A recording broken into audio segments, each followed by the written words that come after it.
Arturo, un millionnaire bien connu dans les cercles d'affaires, était tout le contraire de ce que l'on pouvait attendre d'un homme avec une telle fortune. Il n'y avait ni ostentation, ni voiture de luxe, ni montres étincelantes à ses poignets. C'était un homme discret, qui préférait le silence et la simplicité. Tous les jours, à 12h30, sa voiture passait inaperçue dans les rues animées de la ville, et il se garait à quelques rues d'un petit restaurant. Un lieu si ordinaire, si modeste, que beaucoup de ses amis n'auraient jamais cru qu'un homme comme Arturo y passait autant de temps. Le restaurant était chaleureux, avec ses murs en bois légèrement usés, ses tables en bois anciennes, et l'odeur de la cuisine maison qui emplissait l'air. Arturo aimait cet endroit. Il s'y sentait chez lui, loin des réunions d'affaires, des responsabilités et des regards jugeurs. Dans cet environnement, il n'était pas le millionnaire Arturo, il était simplement un client parmi d'autres. Il s'asseyait toujours à la même table, près de la fenêtre. De là, il observait les allées et venues des gens, les conversations distraites, les rires spontanés, les rencontres d'amis et les familles qui déjeunaient ensemble. Arturo aimait regarder ces moments simples. Pour lui, la vraie richesse était là, dans les petites choses. C'est pour cela qu'il fréquentait cet endroit, bien qu'il puisse déjeuner dans n'importe quel restaurant de luxe de la ville. Le personnel du restaurant le connaissait déjà, mais en savait peu sur lui. Arturo restait courtoisement réservé. Il passait sa commande avec politesse, généralement le plat du jour, et restait là à savourer la tranquillité. Le léger bruit des couverts, la musique douce en fond, et les interactions quotidiennes des autres clients étaient comme une pause dans sa vie agitée et remplie de responsabilités. Avec le temps, Arturo remarqua que le restaurant avait engagé une nouvelle serveuse.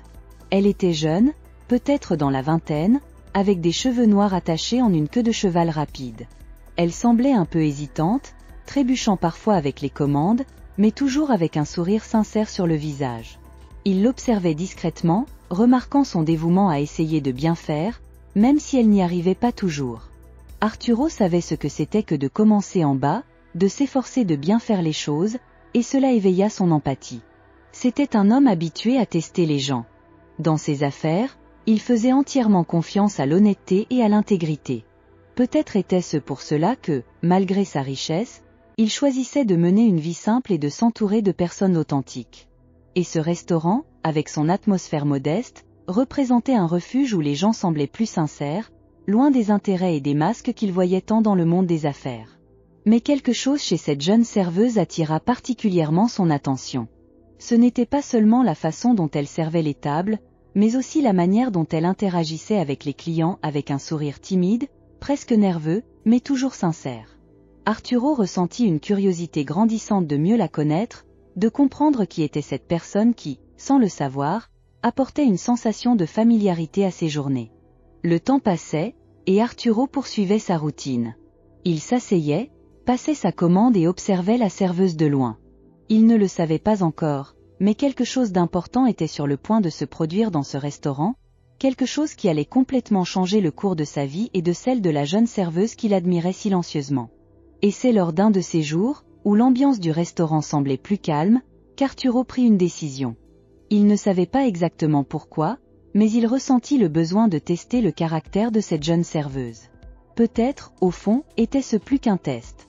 Peut-être qu'il cherchait quelque chose de plus, quelque chose qu'il n'arrivait même pas à expliquer à ce moment-là. C'est alors qu'il laissa discrètement son portefeuille sur la table, près de son assiette, avant de se lever pour aller payer au comptoir. Ce jour-là, quand Arturo entra dans le restaurant, l'atmosphère semblait différente. Il y avait une certaine nervosité dans l'air, et il en comprit rapidement la raison.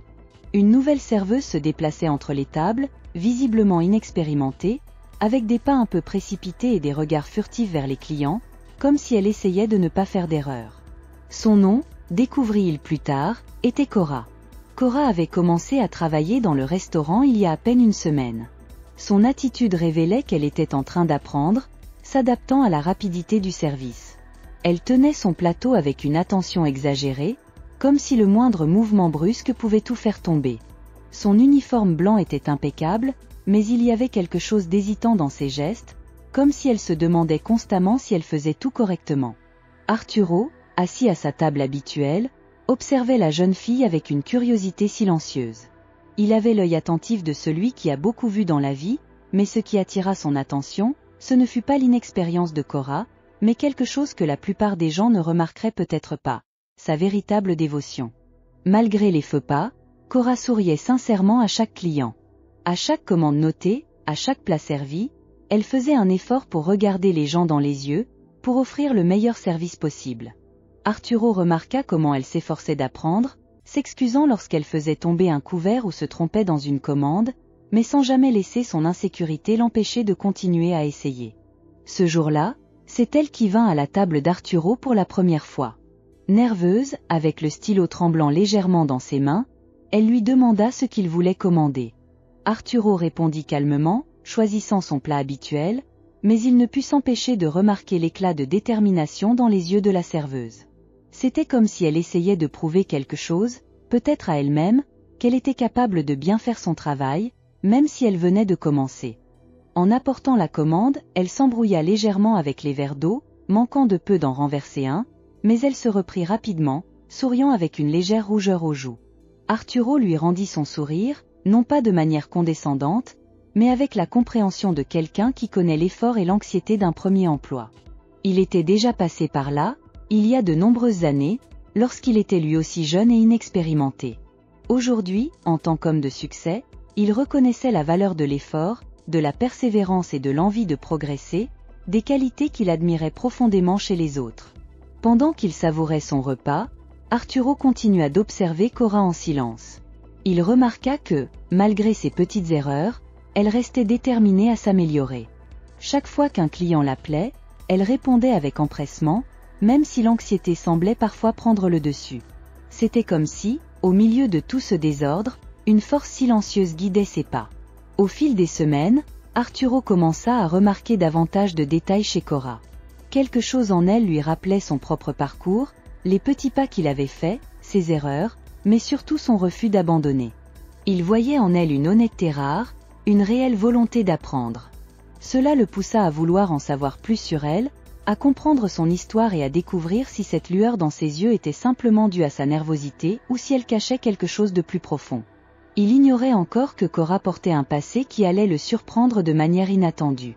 Elle n'était pas simplement une jeune femme inexpérimentée à son premier emploi. Son histoire cachait des secrets qui allaient bientôt faire surface, connectant leur vie d'une manière qu'il n'aurait jamais imaginée. Cette curiosité, ce désir de connaître la vraie Cora, poussa Arturo à faire ce qu'il s'apprêtait à faire lors de leur prochaine rencontre. Un simple geste, un test, qu'il pensait être une simple manière d'évaluer le caractère de la jeune serveuse, mais qui allait bouleverser leur vie. Le test d'honnêteté. Un jour, Arturo s'assit au restaurant où il prenait presque quotidiennement son déjeuner.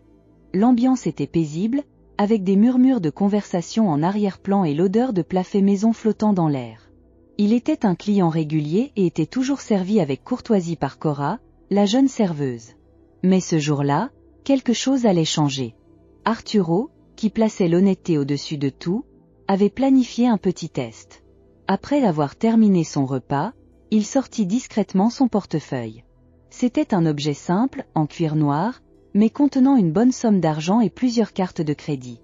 Calme, mais curieux, il laissa le portefeuille sur la table, à côté de sa serviette. Puis, il se leva et se dirigea vers la sortie, observant de loin ce qui allait se passer. Cora, qui nettoyait les tables voisines, ne tarda pas à remarquer le portefeuille laissé là. Elle chercha du regard le client, mais Arturo était déjà parti. Sans hésiter, elle prit le portefeuille, clairement avec l'intention de le rendre à son propriétaire. Son geste provoqua chez Arturo un mélange de soulagement et d'admiration. Cependant, ce qui se produisit ensuite surprit tout le monde. La découverte surprenante.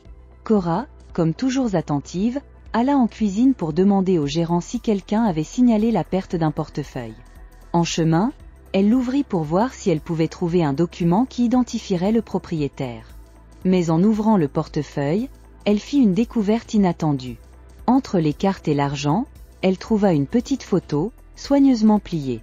Lorsque ses yeux se posèrent sur l'image, son cœur s'emballa. La photo représentait une petite fille. Cora ressentit une vague de choc en reconnaissant un sourire étrangement familier. La fillette sur la photo avait les mêmes yeux doux et innocents que ceux de sa sœur cadette, disparue depuis de nombreuses années. Elle se figea complètement. Ce simple portrait, apparemment insignifiant, raviva en elle un tourbillon d'émotions et de souvenirs qu'elle avait essayé de refouler pendant longtemps. Pendant un instant, Cora resta là, immobile, fixant la photo. Elle savait qu'elle devait en savoir plus. À qui appartenait ce portefeuille? Qui portait cette photo de sa sœur, ou du moins d'une fillette qui lui ressemblait tant? Tout cela semblait irréel, mais Cora sentit une étincelle d'espoir renaître en elle, quelque chose qu'elle n'avait pas ressenti depuis la disparition de sa sœur. Le passé caché de Cora. Cora resta complètement figée, ses mains serrant le portefeuille comme si ce petit objet pesait des tonnes. Son regard était fixé sur cette photo, une simple photographie légèrement usée, mais qui avait le pouvoir de la transporter dans le passé.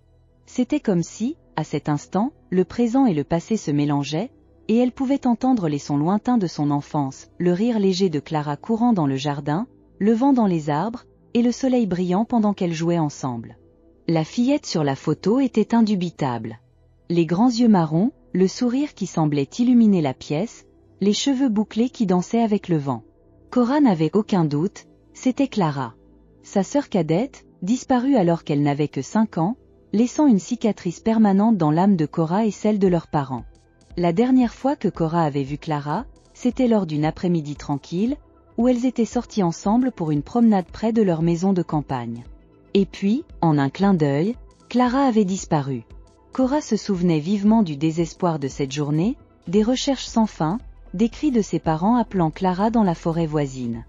Les jours suivants furent une véritable torture, des policiers allaient et venaient, des voisins et des amis participaient aux recherches, et chaque coucher de soleil semblait réduire un peu plus l'espoir de la retrouver. Cora portait sur ses épaules la culpabilité écrasante de ne pas avoir protégé sa sœur ce jour-là. Si elle avait été plus attentive, si elle avait tenu sa main plus fermement, peut-être que rien de tout cela ne serait arrivé.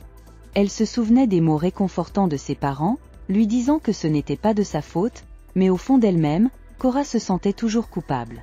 Les années passèrent, et bien que la famille n'ait jamais oublié, elle avait appris à vivre avec cette douleur. Cora, cependant, n'avait jamais pu laisser le passé derrière elle. Clara était toujours présente dans ses pensées, dans des moments anodins, dans ses rêves. Elle se demandait parfois ce qui avait bien pu arriver à sa sœur. Était-elle encore vivante quelque part? Était-elle heureuse? Le mystère pesait lourdement sur Cora, mais avec le temps, elle avait appris à avancer, malgré cette douleur toujours latente. À cet instant précis, cette souffrance refaisait surface avec une force dévastatrice en voyant la photo de Clara dans ce portefeuille. Comment cette image avait-elle pu s'y retrouver? À qui appartenait ce portefeuille? L'esprit de Cora était en proie à une tempête de questions, sans la moindre réponse. Ses yeux restaient rivés sur la photo, et le monde autour d'elle s'évanouissait, ne laissant plus que le mystère de sa sœur. Au fond d'elle, Cora savait pourtant qu'elle devait garder son calme. Elle ne pouvait pas se laisser emporter par l'émotion à cet instant. Elle était au travail, dans un restaurant bondé, et la dernière chose qu'elle souhaitait était de créer une scène. Elle ferma les yeux un instant et prit une profonde inspiration, essayant d'organiser les pensées chaotiques qui tourbillonnaient dans sa tête. Rendre le portefeuille était la première étape. Bien que tout en elle criait de courir à la rencontre du propriétaire de cet objet, elle savait qu'elle devait agir avec prudence. L'homme qui avait laissé ce portefeuille derrière lui pourrait être la clé pour résoudre le mystère de la disparition de Clara, mais Cora avait besoin de réponses, pas de nouvelles questions. Les mains tremblantes, elle referma le portefeuille. Ce geste anodin semblait désormais chargé de sens, comme si elle enfermait un secret qu'elle pouvait à peine supporter. Cet objet, autrefois insignifiant, représentait à présent quelque chose de bien plus grand. L'espoir de comprendre enfin ce qui était arrivé à sa sœur. Cora se leva doucement de la table. Ses jambes étaient légèrement vacillantes, mais elle marchait la tête haute en direction du comptoir. Chaque pas semblait plus difficile que le précédent, comme si le sol s'éloignait d'elle. Son cœur battait à tout rompre, mais elle s'efforçait de rester calme. Elle devait réfléchir clairement. Arrivée au comptoir, Cora fit ce qu'elle devait faire. « Excusez-moi », dit-elle d'une voix plus assurée qu'elle ne l'aurait pensé, « ce portefeuille a été laissé par un client. Je pense qu'il est parti sans s'en rendre compte. » Elle tendit l'objet au gérant du restaurant, qui le prit sans imaginer un seul instant le tumulte émotionnel qui agitait Cora. Extérieurement, Cora paraissait comme toujours, calme, maîtrisée, professionnelle. Mais intérieurement, elle était au bord de l'explosion, d'anxiété et de curiosité. Elle savait qu'à partir de ce moment, quelque chose allait changer dans sa vie. Il se passait quelque chose de bien plus grand qu'elle ne pouvait l'imaginer, et elle devait le découvrir. Qui était cet homme ? Se demanda-t-elle à nouveau en observant le gérant ranger le portefeuille derrière le comptoir. Comment avait-il obtenu cette photo de Clara ? Et, plus important encore, qu'est-ce que cela signifiait pour son avenir et celui de sa famille ? Cora n'avait pas encore toutes les réponses, mais elle savait que sa quête pour retrouver Clara, endormie depuis si longtemps, venait de reprendre. Et cette fois, elle ne s'arrêterait pas tant qu'elle n'aurait pas toutes les réponses. La connexion entre le millionnaire et le passé de Cora. Cora avait remis le portefeuille au gérant, essayant de garder son calme, mais le poids de cette photo semblait encore peser sur ses mains, comme si elle était collée à sa peau. Elle fit quelques pas en arrière, prête à retourner à son poste et à gérer le tourbillon d'émotions qui bouillonnait dans sa poitrine. Cependant, avant qu'elle ne puisse s'éloigner, le gérant, incertain de ce qu'il devait faire avec cet objet, appela le client qui avait laissé le portefeuille. « Monsieur Arturo. Monsieur Arturo. » Le gérant fit signe, attirant l'attention d'un homme qui était en train de sortir par la porte. Il était grand, bien habillé, avec une allure élégante qui trahissait sa position de prestige. Ses cheveux gris et les traits fermes de son visage montraient l'expérience d'un homme qui avait beaucoup vécu, mais ses yeux, malgré leur fermeté, reflétaient une certaine mélancolie, une ombre de tristesse cachée. Arturo se retourna en entendant son nom et, d'un pas assuré, revint vers le comptoir pour récupérer le portefeuille oublié. Tandis que le gérant expliquait qu'une des employées l'avait trouvé, Arturo tendit la main pour récupérer l'objet.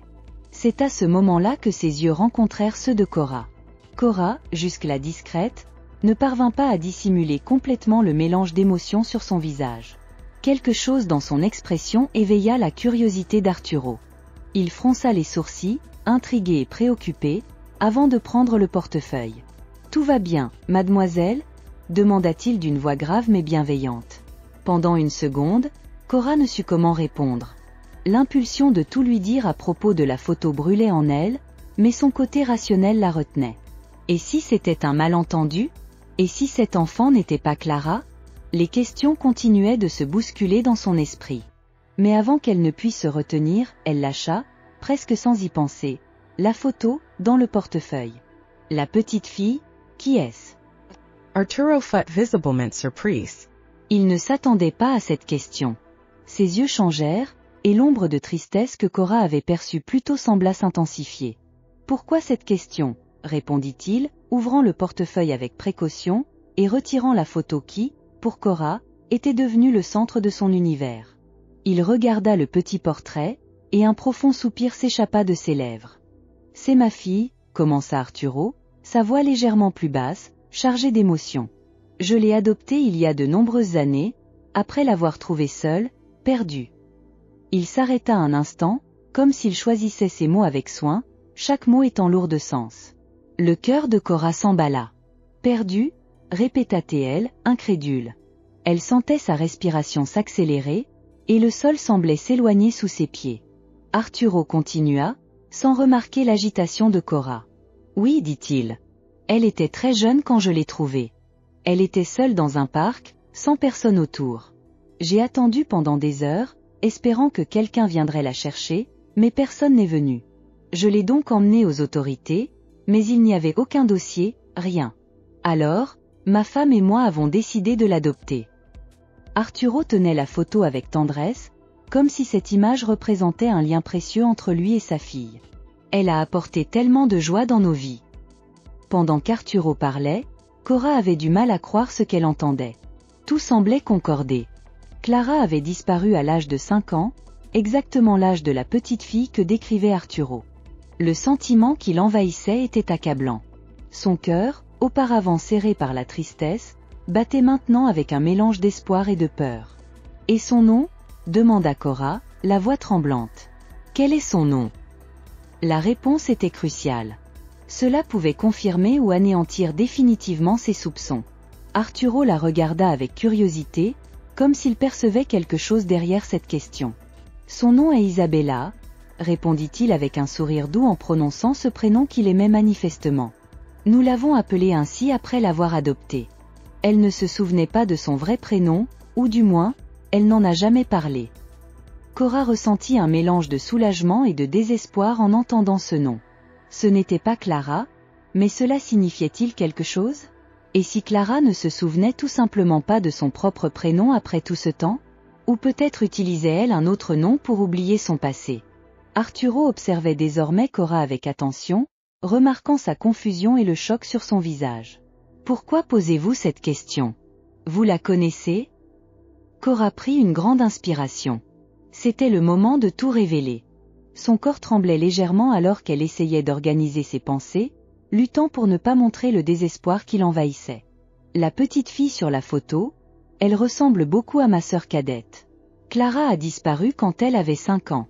Nous l'avons cherchée pendant des années, mais nous ne l'avons jamais retrouvée. Et maintenant, en voyant cette photo, elle est identique. L'air autour d'eux sembla se figer un instant.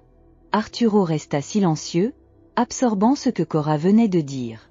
La révélation l'avait pris par surprise. Ses yeux, autrefois remplis de tristesse, s'écarquillèrent, et il regarda Cora comme s'il essayait d'assembler les pièces d'un puzzle impossible. Clara, murmured-elle presque. Cela ne peut pas être une coïncidence. Le silence entre eux semblait crier. Tous deux étaient pleins de questions, mais la situation devenait de plus en plus complexe. Arturo regarda à nouveau la photo, cette fois sous un nouvel angle, essayant de voir au-delà de ce qu'il croyait savoir. Quant à Cora, elle ressentait un mélange d'espoir et de terreur.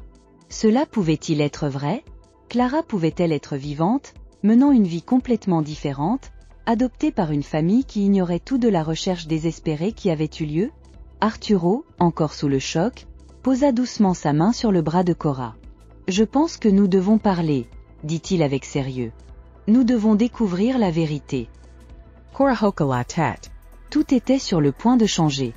Elle avait vécu pendant des années avec ce vide dans le cœur, sans réponse, et maintenant, en une journée tout à fait ordinaire, la vie lui offrait une chance inattendue de comprendre ce qui était réellement arrivé à sa sœur. Ils quittèrent le restaurant ensemble, prêts à dévoiler les mystères que le passé avait ramenés à la surface. La vérité révélée. Après la révélation choquante au restaurant, Cora et Arturo trouvèrent un coin tranquille, à l'écart du bruit et de l'agitation environnante. L'atmosphère était empreinte de tension et d'attente.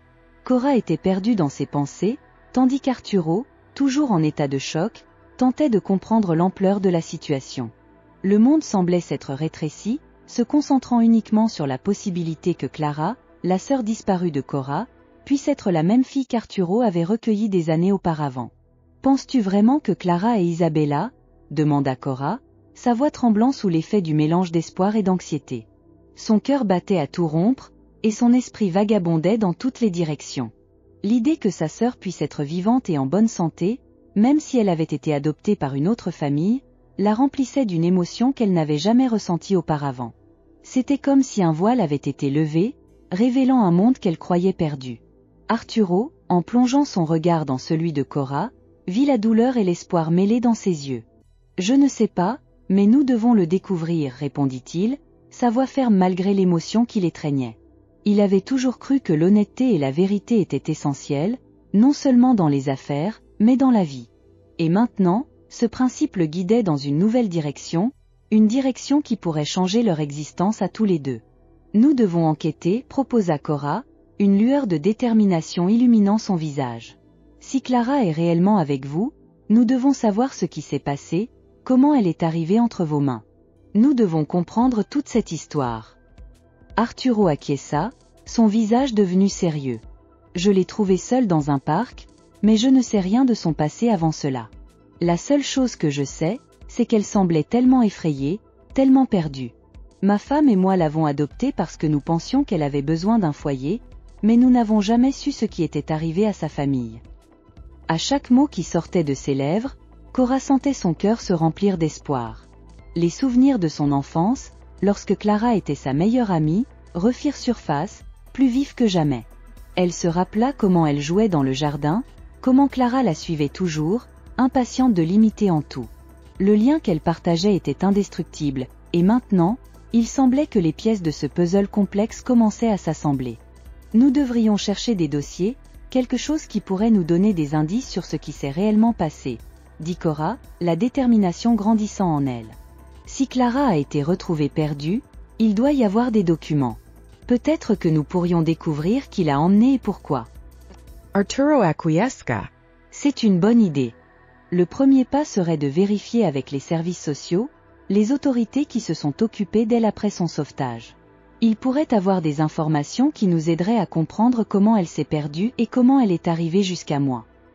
Cora ressentit un mélange d'adrénaline et de nervosité en pensant à ce qui les attendait. L'idée que la recherche de Clara se transformait en une quête de la vérité la motivait. C'était un chemin qu'elle était plus que prête à emprunter. « Je vais passer quelques appels », dit-elle en prenant son téléphone pour chercher les numéros nécessaires. Pendant ce temps, Arturo repensait à tout ce qu'il avait vécu au cours des dernières années. L'arrivée d'Isabella dans sa vie avait été une bénédiction, mais maintenant, en entendant parler de la sœur de Cora, il sentait comme s'il avait une nouvelle responsabilité entre les mains. C'était plus qu'une question d'honnêteté, il se connectait désormais à un passé dont il n'avait jamais eu connaissance. L'idée qu'il puisse aider à réunir deux parties d'une même histoire le bouleversait profondément. « Tu n'imagines pas ce que cela représente pour moi », dit Cora, sa voix chargée d'émotion. « Pendant des années, tout ce que je voulais, c'était savoir ce qui était arrivé à Clara. La douleur de ne pas savoir si elle allait bien, si elle était vivante, c'était insupportable. » Touché par la sincérité de Cora, Arturo sentit que sa vie avait pris une tournure inattendue. L'honnêteté qu'il avait toujours valorisée se révélait maintenant comme un fil qui reliait leur destin. Il ne s'agissait pas seulement d'aider Cora à retrouver sa sœur, mais aussi de se reconnecter à la signification profonde de la famille. Ensemble, nous pouvons retrouver Clara. Peu importe ce que cela implique. Ce qui compte vraiment maintenant, c'est de la ramener vers toi. Les heures passèrent rapidement tandis que Cora et Arturo se plongeaient dans leur quête. Ils appelèrent les autorités, contactèrent des foyers pour enfants, et retournèrent même au parc où Arturo avait trouvé Isabella. Chaque piste qui apparaissait devenait un nouveau fragment d'espoir. Après plusieurs heures de recherche, ils tombèrent enfin sur ce qui semblait être la première piste concrète. Un rapport de disparition déposé par la famille de Clara, seulement quelques heures après qu'elle avait été vue pour la dernière fois. Le cœur de Cora s'accéléra. C'était la connexion dont elle avait besoin. Si le rapport est exact, cela signifie que nous avons un point de départ, dit Cora, sa voix désormais plus assurée. Il nous faut rendre visite à cette famille, comprendre ce qui s'est passé. Si la Clara que tu as connue est vraiment ma sœur, nous devons le savoir maintenant. Arturo croisa le regard de Cora, percevant la détermination ardente qui émanait d'elle. Il savait que cette quête ne pourrait pas seulement apporter des réponses, mais aussi guérir des blessures ouvertes depuis bien longtemps. Allons-y. Ensemble, nous allons découvrir la vérité. En quittant le restaurant, un sentiment de détermination les enveloppait. Le destin les avait réunis de manière inattendue, et maintenant, ils étaient prêts à affronter tout ce que l'avenir leur réservait. À chaque pas qu'ils faisaient, l'espoir devenait plus tangible. Cora était sur le point de réécrire son histoire, et elle ne le ferait pas seule. Retrouver la vérité pourrait non seulement révéler les secrets du passé, mais aussi unir leur vie d'une manière qu'aucun d'eux n'aurait pu imaginer. Ainsi, avec le cœur battant et l'esprit tourmenté par 1000 questions, Cora et Arturo avancèrent, en quête de réponses qui pourraient enfin permettre à Cora de retrouver la sœur qu'elle croyait avoir perdue pour toujours. Ce qui avait commencé comme une journée ordinaire se transformait en une quête qui pourrait tout changer. La réunion et le nouveau départ. Le jour de la réunion était enfin arrivé. L'anxiété flottait dans l'air, telle une tension électrique, et Cora sentait son cœur battre à toute vitesse. Elle avait rêvé de ce moment pendant tant d'années que maintenant, alors qu'elle se préparait, une vague de nervosité et d'espoir l'envahissait. Chaque pas vers le café où Arturo avait organisé la rencontre faisait ressurgir les souvenirs de son enfance, les rires, les jeux, et la douce sensation d'avoir une sœur à ses côtés. Mais à présent, Clara n'était plus seulement un souvenir. Elle était une possibilité, une nouvelle chance. Arturo, de son côté, ressentait également la gravité de la situation. Il était devenu un pont entre Cora et sa sœur, et le poids de cette responsabilité ne lui échappait pas. Pour lui, il ne s'agissait pas seulement de réunir deux personnes, il s'agissait de recoller des cœurs brisés. Il y avait quelque chose de magique dans l'honnêteté que Cora avait montrée tout au long de sa quête, quelque chose qui l'inspirait profondément. Il était déterminé à aider ces deux femmes à reconstruire leur vie et à retrouver l'amour qu'elles avaient perdu. Lorsque Cora entra dans le café, son regard chercha la silhouette familière de Clara. Et puis, elle la vit. La même femme qui, dans ses rêves, avait toujours les yeux brillants et le sourire chaleureux. Mais maintenant, Clara semblait nerveuse, ses doigts jouant avec sa tasse de café. L'instant où leurs regards se croisèrent fut comme un sortilège, le temps s'arrêta. Cora sentit une vague d'amour et de nostalgie envahir son cœur. Chacune tenait l'histoire de l'autre entre ses mains, et à cet instant, la vie semblait avoir trouvé un nouveau sens. « Clara » murmura Cora, presque comme si elle craignait de rompre la magie de ce moment. Clara se tourna lentement, et une expression de reconnaissance et de stupéfaction envahit son visage. Toutes deux se levèrent presque simultanément, et d'un mouvement instinctif, elles s'enlacèrent. Leur étreinte était un mélange de larmes, de rire et d'un profond sentiment d'appartenance. Cora eut l'impression qu'une partie de son âme revenait chez elle, tandis que Clara l'entourait d'un câlin serré qui semblait durer une éternité. Le café autour d'elle s'était plongé dans le silence, comme si le monde respectait ce moment sacré. Les conversations et le cliquetis des assiettes et des tasses s'étaient évanouis, et tout ce qui restait était l'énergie palpable de la réunion.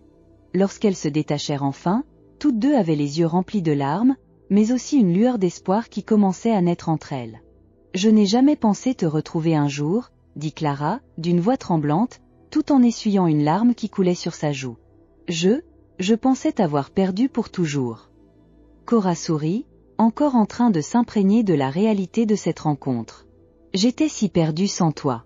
Mais maintenant que nous sommes là, nous pouvons tout reconstruire ensemble. » Arturo, qui observait la scène, ressentit une vague de satisfaction. Il avait été le catalyseur de ce moment, mais il savait désormais que la vraie magie résidait dans la connexion entre les deux sœurs. Elles avaient le pouvoir de transformer leur vie et d'affronter ce qui les attendait. Au fil de la conversation, Cora et Clara commencèrent à partager leurs histoires. Cora parla de la vie qu'elle avait menée depuis qu'elle avait perdu sa sœur, des nuits sans sommeil à se demander où elle se trouvait et du vide que cette absence avait laissé dans son cœur. Clara, de son côté, révéla les défis qu'elle avait dû surmonter, depuis son adoption par une famille aimante mais incapable de combler l'absence laissée par sa sœur. « J'ai toujours eu l'impression qu'il me manquait quelque chose, comme une partie de moi que je ne retrouverai jamais, » avoua Clara, sa voix désormais plus assurée. « Maintenant, je sais que c'est toi. » Tu es ma famille, Cora. « Et je te promets que nous ne serons plus jamais séparés, » répondit Cora, en serrant fermement la main de Clara. « Nous trouverons un moyen de faire en sorte que tout cela fonctionne. » Ému par la sincérité de ces mots, Arturo décida qu'il était temps d'agir. « Je veux vous aider à repartir à zéro. Nous pouvons trouver un endroit pour que vous viviez ensemble, un nouveau départ. Avec le temps, peut-être pourrons-nous réintégrer l'histoire de votre famille, et qui sait, recréer les liens qui ont été brisés. » Les deux sœurs échangèrent des regards, mêlant surprise et gratitude. L'aide d'Arturo était un geste incroyable, quelque chose qu'elle n'aurait jamais imaginé recevoir. « Ce serait un rêve, » répondit Clara, un sourire illuminant son visage. « Savoir que quelqu'un croit en nous, cela change tout. » La conversation continua, leur récit de vie s'entremêlant comme les racines d'un arbre cherchant la lumière. Cora et Clara évoquaient des rêves inachevés, ce que cela signifiait d'être sœurs, et comment elles pouvaient désormais se soutenir dans leurs parcours respectifs. Chaque mot échangé était comme une pierre posée pour construire un pont solide entre leurs vies, une base pour l'avenir qu'elles allaient désormais construire ensemble.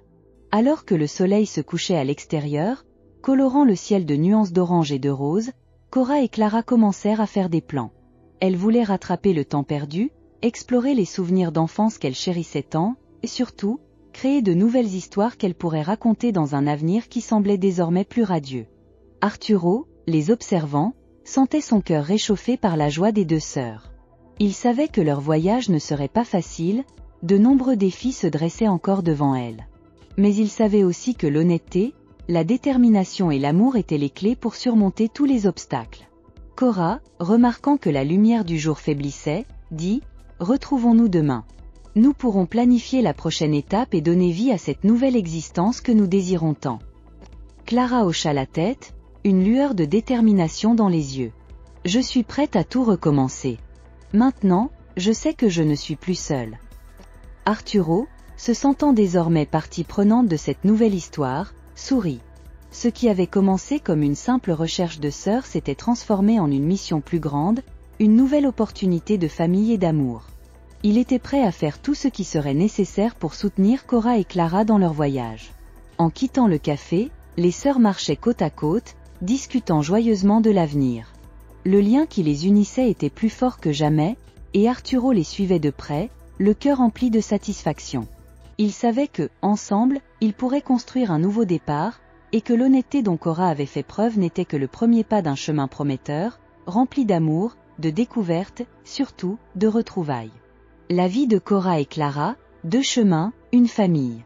Le nouveau départ de Cora et Clara fut marqué par une série de petites victoires qui, peu à peu, se transformèrent en réalisations significatives. Arturo leur apporta non seulement un soutien financier, mais devint également un mentor et un ami. Grâce à son aide, elles trouvèrent un petit appartement dans un quartier chaleureux, où la lumière du soleil inondait les pièces, illuminant leur nouveau chez-soi et réchauffant leurs âmes. Cora, qui avait toujours rêvé de devenir artiste, se remit à peindre. Les couleurs vives qu'elle choisissait reflétaient ses émotions et ses expériences, et chaque coup de pinceau représentait une étape de plus dans la guérison des blessures du passé. Clara, quant à elle, était enthousiaste à l'idée d'explorer son identité, partagée entre deux familles qui avaient toujours fait partie de sa vie. La nouvelle vie avec Cora ajoutait une nouvelle dimension à son histoire, tandis que sa famille adoptive occupait encore une place spéciale dans son cœur. Au cours des premiers mois, les sœurs se sont consacrées à mieux se connaître.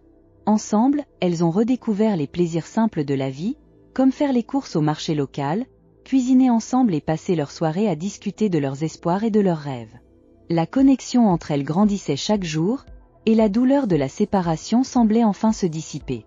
Clara rendait fréquemment visite à sa famille adoptive. Ses parents étaient des personnes aimables et compréhensives, l'accueillant toujours avec des sourires chaleureux et des étreintes bienveillantes. Cependant, Clara ressentait un conflit intérieur. Quand elle était avec eux, une partie de son cœur restait réservée à Cora, et l'idée de partager son temps entre les deux familles la laissait un peu confuse. Comment puis-je être pleinement heureuse si je laisse une partie de moi derrière, se demandait-elle souvent. La vie dans les deux foyers exigeait un équilibre délicat. Les week-ends, Clara alternait entre passer du temps avec Cora et ses parents adoptifs. Pendant ces visites, elle partageait les nouvelles découvertes et les moments de bonheur qu'elle vivait avec sa sœur. Ses parents adoptifs, pour leur part, se montraient réceptifs et curieux d'en savoir plus sur la vie de Clara avec Cora. « C'est formidable, ma chérie. Nous sommes heureux que tu aies retrouvé ta sœur, » disait-il, essayant de la soutenir dans cette nouvelle étape de sa vie. De son côté, Cora faisait aussi des efforts pour comprendre la place de Clara dans sa propre vie. Bien qu'elle souhaitât que sa sœur soit toujours à ses côtés, Cora savait que Clara avait besoin de cet espace. Elle l'encourageait donc à être honnête sur ses sentiments et à ne pas se sentir coupable de partager son temps. « La famille, c'est l'amour, pas le nombre d'heures que nous passons ensemble », disait Cora, lui rappelant toujours l'importance de maintenir le lien avec ses parents adoptifs. Le premier anniversaire de Clara après les retrouvailles fut un moment marquant. Cora décida d'organiser une célébration réunissant les deux familles. Avec l'aide d'Arturo, elles transformèrent le petit appartement en un espace festif, décoré de ballons et de guirlandes. Lorsque le grand jour arriva, Clara était nerveuse, mais également excitée de partager cet instant spécial. Lorsque les deux familles se réunirent, l'atmosphère était pleine d'attente. Au début, Clara ressentit un frisson d'appréhension, mais rapidement, la joie envahit l'espace. Les rires éclatèrent, les histoires furent partagées et la vie ainsi que la nouvelle union entre elles furent célébrées. Les parents adoptifs de Clara furent surpris et émus de rencontrer Cora, et bientôt, l'affection entre tous devint palpable. Le temps passa, et la vie de Cora et Clara continua de s'entrelacer. Ensemble, elles lancèrent une petite entreprise d'artisanat, où Cora créait des pièces uniques tandis que Clara s'occupait des ventes. Ce projet ne fit pas seulement renforcer leurs liens, mais devint aussi une source de revenus qui les aida à subvenir à leurs besoins. Cependant, les défis n'avaient pas disparu. Clara luttait toujours avec son identité et son besoin de se sentir à sa place. Les visites à sa famille adoptive, bien qu'emplies d'amour, ravivaient aussi une tristesse, celle de savoir qu'il restait une partie de son histoire à comprendre. Un jour, alors qu'elle se confiait à Cora sur ses sentiments, Clara laissa éclater ses émotions. « Parfois, j'ai l'impression de vivre dans deux mondes différents. Comme si je devais choisir entre deux familles que j'aime. Cora, l'écoutant attentivement, répondit « Tu n'as pas à choisir, Clara. L'amor est infini. Nos vies sont désormais liées, et nous pouvons créer une nouvelle famille qui nous inclut tous. Trouvons un moyen de célébrer cela ensemble. » Avec cette nouvelle perspective, Clara commença à planifier une rencontre qui réunirait à nouveau les deux familles, mais cette fois-ci d'une manière qui permettrait à chacun de mieux se connaître. Elle souhaitait que cette union se renforce, non plus comme deux entités distinctes, mais comme un tout harmonieux. Lorsque le jour de la nouvelle rencontre arriva, Clara rayonnait. L'endroit choisi était un magnifique parc, rempli d'arbres et de fleurs, où ils purent profiter d'un pique-nique ensemble. L'ambiance était joyeuse, pleine de rires et de bonne nourriture, et tout le monde fit des efforts pour mieux se connaître. Au milieu des conversations et des jeux, Clara se rendit compte que, bien que les familles fussent différentes, l'amour qu'elle partageait était ce qui comptait vraiment. Le cœur de Clara se remplit de bonheur en observant comment tout le monde s'entendait bien. En voyant les interactions, elle réalisa que le lien entre les deux aspects de sa vie était plus fort qu'elle ne l'imaginait. Cora, en voyant la transformation de Clara, ressentit une immense gratitude. La vie qu'elle construisait ensemble était remplie d'amour, d'acceptation et de nouvelles possibilités. Elles n'étaient pas seulement des sœurs unies par le sang, mais aussi des amis et des partenaires dans un voyage de découverte de soi. Le chemin à venir réserverait encore des défis, mais Cora et Clara étaient déterminées à les affronter ensemble, renforcées par l'amour qu'elles avaient trouvé l'une en l'autre et par le soutien de leur famille. La vie était une magnifique tapisserie tissée de moments précieux, et elles étaient impatientes de créer de nouveaux chapitres dans cette histoire émouvante, sachant que chacun d'eux serait une nouvelle opportunité de croissance et de bonheur. N'oubliez pas de vous abonner à notre chaîne pour plus d'histoires émouvantes qui touchent le cœur. Si vous avez apprécié le parcours de Cora et Clara et que vous souhaitez suivre plus de récits inspirants sur l'amour, les retrouvailles et le dépassement de soi, laissez un like et activez la cloche pour ne manquer aucune nouveauté. Partagez dans les commentaires comment vous vous êtes connecté à l'histoire et quel a été votre moment préféré. Ensemble, construisons une communauté où chaque histoire compte.